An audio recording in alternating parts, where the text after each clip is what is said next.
I let my mom and her new family move into the house I inherited from my dad, but she tried to take it from me and get me evicted. I, 24 male, moved out of my old apartment 3 months ago and into a house that my father left for me. My father passed away around 6 months back from a cardiac arrest at the age of 47, and I inherited the house he used to live in. It's in a nice neighborhood and is much more spacious than my old apartment, so as soon as my lease was up, I decided to move in. It's a convenient distance from my workplace as well, so it's just perfect for me. I've been living here for close to 3 months, like I mentioned earlier, and about 6 weeks ago, my mother, 46, female, reached out to me to ask if she and her family could move in with me for a while. I said yes because she told me that she was almost on the verge of being homeless and needed a place to stay immediately. They'd been living in a motel for 2 weeks, but unfortunately they couldn't continue living there because they were running low on cash. So, I agreed to let them move in with me for a little while until their problems were sorted out. Her husband had lost his job due to downsizing, where he and several other employees were laid off without any notice about a month ago, and my mother's a stay-at-home mom, so they didn't have much set aside for emergencies like these. They weren't able to pay their rent on time and were asked to vacate the house they'd been living in. So now, my mother, her husband, and 2 kids were all living with me. My current house has 3 bedrooms, so I was okay with giving up the other 2. One for my mother and her husband, and the other for the kids, 12 female and 10 male. My parents got divorced when I was 8 years old.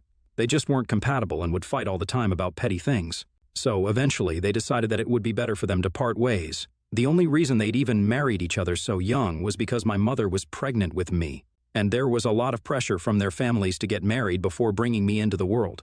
So they did exactly that, but they were young and didn't really want to be together, which is why, once I was at a reasonable age, they got divorced and had joint custody of me.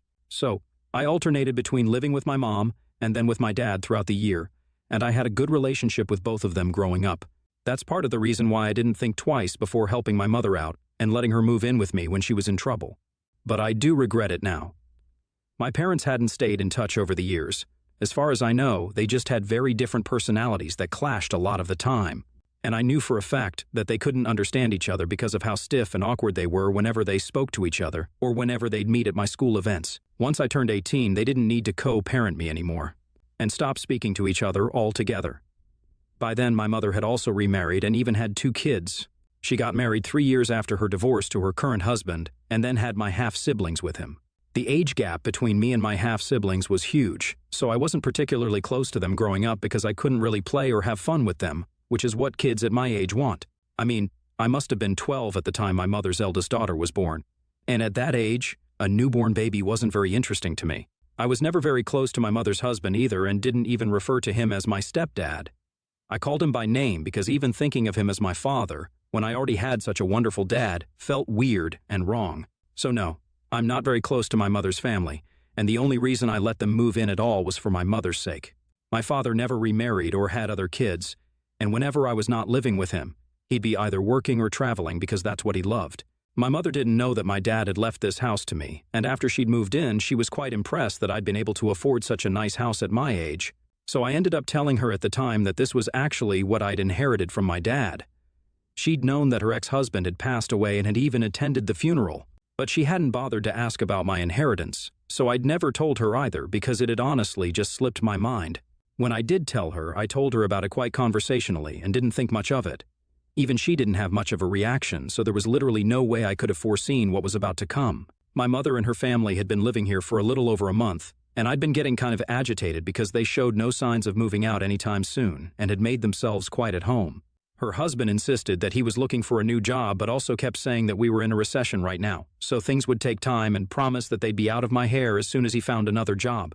I tried not to bring it up often but was finding it difficult because ever since I turned 18, I'd gotten very used to living by myself and having the house to myself. So this was a bit of an inconvenience for me, but I tried my best not to make them feel bad about it. But then, last week, my mother sat me down after the kids had gone to sleep and told me that she and her husband had something important to tell me. I thought that they finally had some good news to share, but instead, she informed me that she'd spoken to a lawyer and decided to contest my father's will. She told me that I had to vacate this house because she believed that this property was rightfully hers. And why did she believe that? Just because she'd supported my dad in the early days of his career by sacrificing her own so that she could raise me and tend to the house while he went out to work. So, she felt like she was owed this house. Since she hadn't asked for much in the divorce settlement, she thought that this would be a befitting repayment for that. She'd already filed the petition to contest the will and told me that I'd be served in a few days, but she still wanted to give me a heads up so that I wouldn't be blindsided and advised me to start looking for a new home. I was livid when she told me what she'd done because I'd been helping her out for the past 6 weeks by letting her stay here, and this was how she repaid me, by trying to get me kicked out of my own house. I literally had no idea how to react to this, and my first instinct was to panic because there was a very real chance that I'd lose this house to my mother. I didn't want that because I'd grown attached to it. It reminded me of Dad because sometimes I'd visit him here, and those were some good times that we had. He'd only purchased this house recently, 3 or 4 years back, and it was in beautiful condition. It was just a perfect fit for me, so I really didn't want my mother to take it away. At that point, I told her that I wasn't going anywhere, and that I'd make sure that she's the one who's evicted soon enough, so she'd better start looking for a place to live. Then I stormed off to my room and slammed the door shut so that I could call my dad's lawyer to talk to him about this. He dealt with the divorce and he dealt with the will too, so I knew that he'd have all the answers as to whether my mother could actually do this to me or not. My dad's lawyer informed me on the phone that her claim of not asking for much in the divorce settlement was completely untrue, as she had received almost $80,000 in the settlement and in alimony payments. So that's a lot, and definitely not much, as my mother had been claiming. But she could definitely try to claim this house and contest my dad's will. However, his lawyer reassured me that it was unlikely she'd stand a chance in court since she hadn't spoken to my dad or kept in touch with him after the divorce and had even remarried and had kids with another man. So her claim would probably be dismissed almost immediately. I had nothing to worry about legally, so that was a relief. But I was still really angry that my mother had decided to pull a fast one on me just because I'd been kind enough to support her and her family. I was being kind and not stupid. The very next morning, before the kids had woken up, I decided to talk to my mother and inform her that she couldn't live here anymore. It was early, too, probably like 5 or 6 in the morning, and she was very taken aback as well as disoriented when I woke her up. I told her to pack up and get the hell out of my house, or else I'd call the cops and have them escorted out instead. And that wouldn't be pretty for any of them. She argued with me, saying that this house was as much hers as it was mine, and in a few weeks it'd be completely hers, which was hilarious. But I wasn't going to let her intimidate me, so I told her that time would tell if that was true or not. But for now, this house was completely and entirely mine, and she had zero rights over it, so she needed to leave, or I would make her leave. She thought I was bluffing, and so did her husband. So they pushed me out of the room, locked themselves inside, and refused to leave. And then I did exactly what I had promised. I called the police, reported them for trespassing, and had them legally removed from my property. I felt bad for the kids, but honestly, I'd had enough of my mother and her husband, and I just couldn't take it anymore. Once the cops were there, they tried to reason with me and beg me to let them stay, but it was too little, too late. I'd already seen their true colors, and I wasn't going to let them stick around and make things worse. So, they absolutely had to leave. And they had to leave now. My mother was cursing at me even as she packed some of her clothes and her kids' stuff, but it wasn't going to change my mind now. Thankfully, they'd only brought clothes with them and no furniture and had been sleeping on foldable beds, so they were done quickly enough. Soon enough, they were all gone, and I was back to being on my own again. But ever since that incident, my mother has been texting me every single day to convince me to take them back in and has even stopped the proceedings to contest the will to avoid any further complications. I've managed to ignore her for a while, but last night she told me that they're really low on money and can't afford to live at a motel anymore. They're desperately in need of a place to live and asked me to take them back in, just for the sake of their kids. So I told her that I'd be willing to take the kids in, but she and her husband cannot come back here. She flipped out on me, called me heartless and cruel, and said that I deserved to go to hell for how I'm treating them, and then disconnected the call. ITA for saying no to letting my mother and her husband live at my place, even though they might become homeless otherwise? Update 1. Thank you, everybody, for all the advice and reassurance that helped me compose myself since I've been feeling very guilty about not letting my mother stay with me. I felt really terrible for my half-siblings, but if my mother didn't want to let them live with me, then there was very little that I could do for them.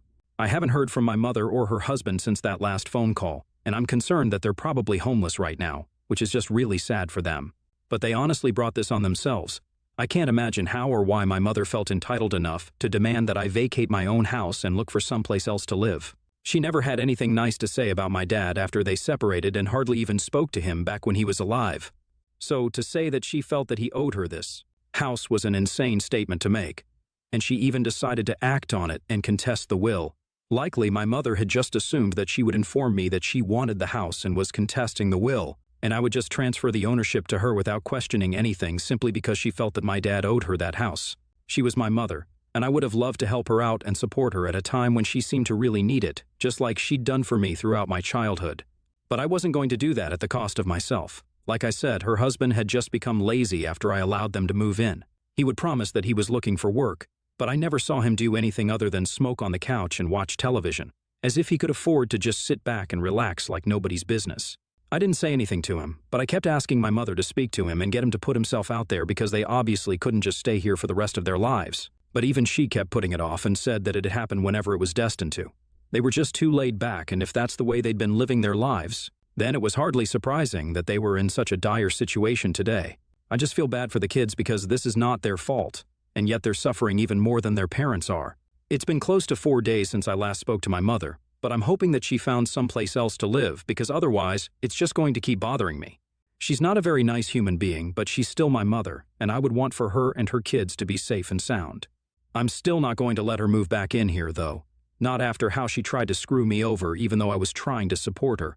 She can send the kids over and hire someone to watch over them, but that's the most I'm willing to do for her, simply out of humanity and nothing else. Now, the ball is in her court. If she wants my help for her kids, she can contact me, and if not, then that's her call, and I'll respect it. Update 2. Hey, so quick update. My mother still hasn't called me or reached out to me, and I'd sort of forgotten about her as well because it's been 2 whole weeks since we last spoke. A few hours ago, my mother's husband called me up and asked me if I'd be willing to lend him some money for the time being. I wasn't going to just hand over the money without first making sure that he wasn't up to something shady, so I asked him why he needed it. He told me that he'd decided to take his kids and my mother and catch the next bus to go visit his brother, who lived a little out of town. He needed the money for bus tickets and told me that he'd return it as soon as he'd be able to. I don't believe he's going to return the money. Just like he's never going to cover his share of the electricity bills from when their family lived with me, but it's fine. I'm not the kind of person to hold on to grudges, and I believe in helping people in their time of need. So I agreed to lend them the money. I have more than what I need for myself by God's grace, and lending some money to my mother to help her out wasn't going to make me poor. Her husband also asked me to visit them at the motel one last time because, even though my mother wouldn't be willing to admit it, she really does want to see me one last time before she moves out of the city. She hasn't called me herself, but I'm still going to visit her to say goodbye. She can choose to continue being pissed at me for what happened, but I'm not sorry in the slightest for what I did. And I'm still the only person helping them out right now. So I'm going to expect her to be grateful for it. Update 3. Hey guys, so I'm back home after an intensely emotional meeting with my mother. I sent the money that they needed for the commute to her brother-in-law's place, and a little extra to her husband a few minutes before I entered the motel. Her husband looked ragged and didn't speak much but led me to the motel room and took the kids down to the lobby with him so that my mother and I could talk without being interrupted. At first, she was very brusque with me and thanked me for helping them out with the money in spite of whatever had happened. I thought this was going to be it, so I just said, "You're welcome." I was about to leave, but she stopped me and told me that she was also really apologetic for trying to screw me over and get me kicked out of my own house. She admitted that she'd been really stupid to try that anyway, since she knew that she didn't actually deserve that house, and neither did my dad owe it to her. But she was just desperate for her kids to have a proper home, which is why she did what she did.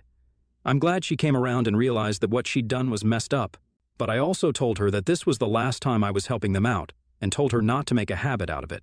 She agreed and informed me that in a day or two they'd be taking the bus so that they could move in with her husband's brother, who had a poultry farm. It wasn't the most glamorous job, which is why her husband had been reluctant to join him, but now this was the only option they had. Her kids were a little upset about leaving their friends behind, and I could understand that it must be tough for them already. But what can you say? That's life. She said that she's grateful that her brother-in-law was kind enough to take them in and let her husband join the business. She finally had some hope for the future, so that's good for her and her family. She's given me the address of the place as well and told me to visit if I ever wanted to, but didn't pressure me into it, given what had happened in the recent past. It's just been 3 weeks since I had them kicked out, but it already feels like an eternity has passed since then. Sadly, she and her family have to go.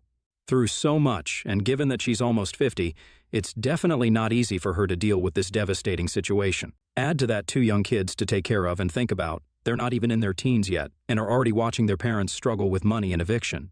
They're just too young for this. If I'm being honest, I know that this decision of mine to lend my mother money, despite what she tried to do a few weeks back, will draw a lot of flack from people. You guys might even think of me as weak-willed and a soft target, but I mostly did it out of pity for the kids. I didn't feel very connected to them when they were born because I was so young myself, but now that I'm a lot older, Things have changed, and I lived with those 2 kids for a month. I know them personally now, and they're bright and happy. They certainly deserve better. My mother messed up big time, and I already evicted her for it. But beyond that, I don't have it in me to turn my back on people who need my help. Even my mother's husband, lazy as he is, doesn't deserve to go through something like this. He used to be quite respectable earlier, and I'd never even imagined that a day would come when he'd be asking me for financial help.